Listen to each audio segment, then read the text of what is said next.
Welcome in, Celtics fans. Meghan Ottolini here with Justin Turpin of WEEI and Odyssey, and we're coming to you after the first game of the NBA playoffs for the Boston Celtics for what we hope will be a very long run. And of course, they come away from the Orlando Magic with a win, commanding win, 103-86. I think the story of this game, Terp, at least when I wrote for WEEI, and I know that you're writing a little bit more focused on Jrue Holiday, but the story is the play from the backcourt. The guards dominated, set the tone for this game, both offensively from the three-point line and defensively. And Derek White came away with 7 3-pointers made and 30 points total. Yeah, 7 3-pointers made. That was more than the entire Orlando starting five. And this series is supposed to be the wings, right? Paulo and Franz versus Tatum and Brown. And it was all about the guards tonight. Right from the start, Derek White had a great first quarter.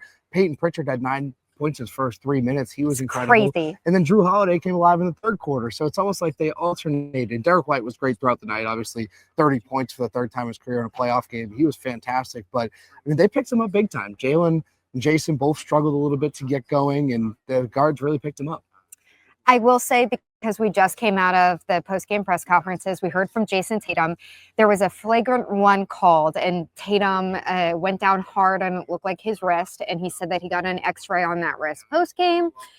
Came back clean, according to him. So good news on that front. I know Celtics, doesn't it? Hopefully, Celtics fans. I know anytime that something happens with Tatum, everybody is very concerned, especially with Jaylen Brown coming off of a knee injury that he's been battling over the last couple of weeks. What did you think of what you saw from him tonight? I thought he was good for the most part. There were definitely times where he didn't get off his feet as much, get as much elevation as he usually does, but he had a dunk today, which for Jalen, it's like, what, the guy had a dunk? Great, he's an NBA player. It's the Brown. Wellness check. Right, it's kind of like a wellness check. So that's actually a good sign that he had a dunk. Granted, it was a transition dunk that he was wide open, but hey, he had a dunk.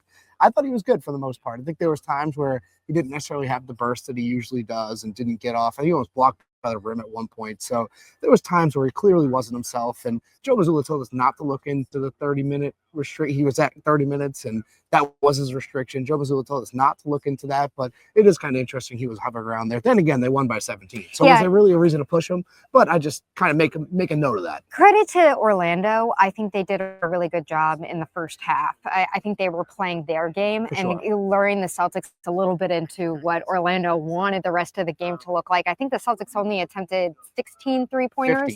15, okay. Tied for their fewest in half. In that first half, and that's what Orlando wanted from them, but the Celtics were able to come out of halftime. A lot of what they were able to do in terms of their adjustments was led by Jrue Holiday. Right. And Jrue Holiday, this is why you have him on the Celtics. He's a guy who you can't say enough about what he sacrifices in terms of his individual accolades to be on this team and get another ring and hopefully get another ring this year. But what he does to I thought it was so interesting. I asked Derek White just a couple minutes ago when we were over in the post-game press conference, hey, you're able to pick off Paolo Banchero on one of these plays where Jrue is the primary defender on the perimeter. Like, what makes you want to jump and take that risk as a defender? And he's like, it's basically because Drew's the best perimeter defender in the league. Yeah. To which, at 34 years old, it's a physical position that he really doesn't show signs of falling off of, at least when you hit playoffs. And the dude's just a winner. Like, you knew he was going to come alive during the postseason. I wrote about it when it happened a couple weeks ago when the Celtics beat Miami and he had like 25 points. It was what clinched them a playoff spot. I was like, it's only fitting that Jrue Holiday did that and sent them to the postseason. And then today, it's like the numbers aren't going to jump off the page, right? I think it was 9 points, 5 assists, 3 or 4 steals, like nothing out of this world crazy, but it's the stuff that you can't quantify in a box score, right? Like things like that, where he's helping out Derek White. Derek White's able to be more aggressive because he knows Jrue Holiday's behind him. Just his physicality. I thought Jaylen Brown is usually the one that sets the tone with the physicality. Obviously, he's not 100%. So who's going to answer that? Who's going to step up and do it? The answer was Jrue Holiday, and he's doing the 30-40, switching all over the place. And he was huge in that third quarter offensively. And I asked Joe Mazzulla about it, and he said that his defense led to the offense. He scored or assisted on 7 of their 10 makes in that quarter. Magic had as a team only had 6 makes. So he single-handedly outscored them, if you look at it that way. He was just terrific, and you know he's going to raise up to this occasion. I mean, we were talking about before the game. Still now, Brad Stevens, anytime he has a chance to talk about him, all smiles, all gushes. And I'll just never forget, like, Jrue Holiday's introductory press conference. Brad's just staring at him in admiration the entire time, just smiling ear to ear. Like, that was one of the guys that he was, no kidding, long coveted, and you see why. Like, Jrue Holiday had his fingerprints all over last year's title run. I thought he had a case to win Eastern Conference Finals MVP, to be honest. Just if you look at the scale of the plays that he made, and now today just showing up big in game one, it's no surprise.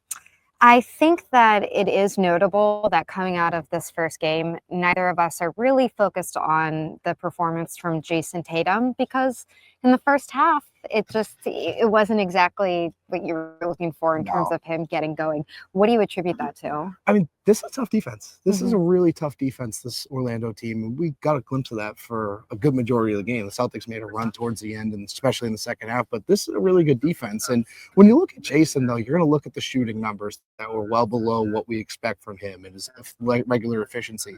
He still led the team in plus minus, led the team in rebounding, and had a couple of assists. And he was great defensively. So it was a bad shooting night. It took him a while to make his first three. I think he was 1 of 8 from 3. It took him a while to get going there, but it's again, it's a tough defense they're going against, and he's getting used to the playoff physicality. I don't know if they were necessarily expecting it right away. They knew it was going to be a physical series, but when you're coming out and like everything's a borderline flag and foul, they're like, well, what's going on here? I think he was one of the players who most noticeably coming out of halftime made the adjustment of the aggressiveness on the glass, because that's where Orlando was really dominating when you think about the margins. Okay, if you take away the 3-point threat from the Celtics and then you're trying to win on the margins, that's where Orlando was killing them. So I think we do need to give credit to him for kind of leading that charge alongside some of the other great vets on this team. And something tells me Joe Mazzulla ripped into them at the half about these margins. I mean, they were getting outshot, they were getting out rebounded. They had a couple more free throws, but they were getting killed on these margins, and they came out and ended up out shooting them. I forget the rebounding numbers off the top of my head, but they closed that gap as well. I mean, that's the biggest thing, is like when you're playing a team like Orlando, if you control the margins, you're a better basketball team. So just control the intangibles, control those margins, and you're going to take away their chance at winning. Like that's just the way the game goes. And we saw that tonight. They really turned it up in the second half. Absolutely. So I believe you were on with our guys, Jones and Keith. You were on record that you predicted this series before tonight going 5 games. I did. Am I correct? Okay, so I want to ask, because I have said on a couple different programs at this point, I think it's going to be a 4-game series. Still. And so I was going to ask you, has your prediction changed after tonight? Are you still looking 5 games? Because I'm staying sweep strong. I am. Yeah. Like I still have my broom waiting over here ready. I'm not saying this to discredit or disrespect Orlando, because I like a lot about this team. I just think it's a mismatch. I don't move off my original prediction, only because this kind of went exactly how everyone thought it was going to go. Orlando was going to come out. They were going to play hard defense. They're going to force the Celtics to struggle from the perimeter, and things got ugly. Like this for the first half especially was exactly what Orlando wanted. This was the type of game that they want to play, and they got what they wanted.